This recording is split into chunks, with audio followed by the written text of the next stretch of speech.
બ્રહ્મ મુહૂર્તનું રહસ્ય.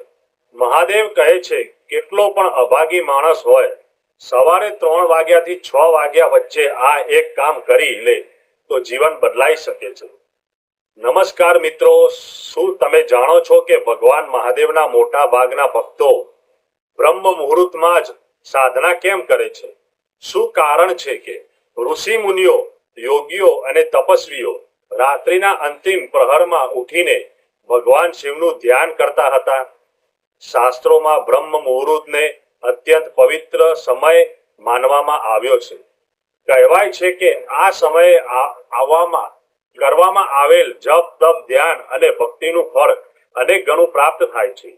મહાદેવ કહે છે કે જે કોઈ વ્યક્તિ કેટલો પણ દુઃખી, ગરીબ, પરેશાન કે અભાગી કેમ ન હોય, જો તે બ્રહ્મ મુહૂર્તમાં ઉઠીને સાચા મનથી ભગવાન શિવનું સ્મરણ કરે તો તેના જીવનમાં સકારાત્મકતા પરિવર્તન આવવા લાગે છે. પણ મિત્રો, બ્રહ્મ મુહૂર્તમાં એવું કયું કાર્ય છે જે ભગવાન શિવને સૌથી વધુ પ્રિય છે? આજની આ વિડીયોમાં આપણે એ જ રહસ્ય વિશે જાણવાના છીએ, તેથી વિડીયો અંત સુધી જરૂર જોતા રહેજો. બ્રહ્મ મુહૂર્ત અને મહાદેવનો સંબંધ. મિત્રો, બ્રહ્મ મુહૂર્ત સામાન્ય રીતે સૂર્યોદય પહેલાનો સૌથી પવિત્ર સમય માનવામાં આવે છે. આ સમયે વાતાવરણ શાંત હોય છે, મન સ્થિર હોય છે અને આધ્યાત્મિક સાધના માટે અનુકૂળ ઉર્જા હોય છે. ભગવાન શિવને આદિયોગી કહેવામાં આવે છે, જે યોગ, ધ્યાન અને આત્મજ્ઞાનના પ્રથમ ગુરુ મહાદેવ જ માનવામાં આવે છે. તેથી બ્રહ્મ મુહૂર્તમાં ભગવાન શિવનું સ્મરણ કરવું અત્યંત શુભ માનવામાં આવે છે. પ્રથમ કાર્ય, ઉઠતાની સાથે જ મહાદેવનું સ્મરણ. સવારે આંખ ખુલતાની સાથે જ મોબાઈલ જોવાની જગ્યાએ ભગવાન શિવનું સ્મરણ કરો. મનથી બોલો ઓમ નમઃ શિવાય અને મહાદેવને પ્રણામ કરો.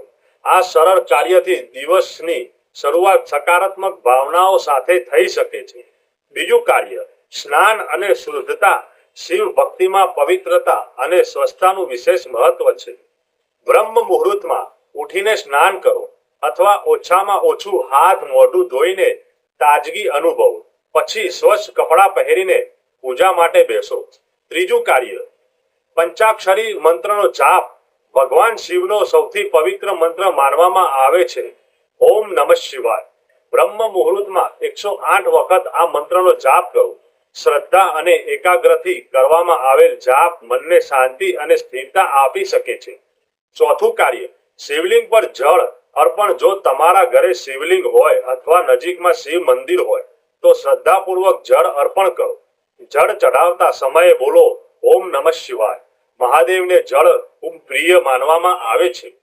પાંચમું કાર્ય, મહામૃત્યુંજય મંત્ર. બ્રહ્મ મુહૂર્તમાં મહામૃત્યુંજય મંત્રનો જાપ પણ કરી શકાય છે. ઓમ ત્રંબકમ યજામહે સુગંધિમ પુષ્ટિવર્ધનમ ઉર્વારુકમેવ બંધનાર મૃત્યુમુક્ષ મામતા. આ મંત્ર ભક્તિ અને આત્મબળ વધારવા માટે પ્રસિદ્ધ છે. છઠ્ઠું કાર્ય, ધ્યાન. મિત્રો, મહાદેવ ધ્યાનના સ્વામી છે. બ્રહ્મ મુહૂર્તમાં 10 થી 15 મિનિટ શાંતિથી બેસો. આંખો બંધ કરીને કલ્પના કરો કે તમે કૈલાસ પર્વત પર છો અને ભગવાન શિવ તમારી સામે બિરાજમાન છે. આ ધ્યાન મનને શાંત કરવામાં મદદરૂપ બની શકે છે.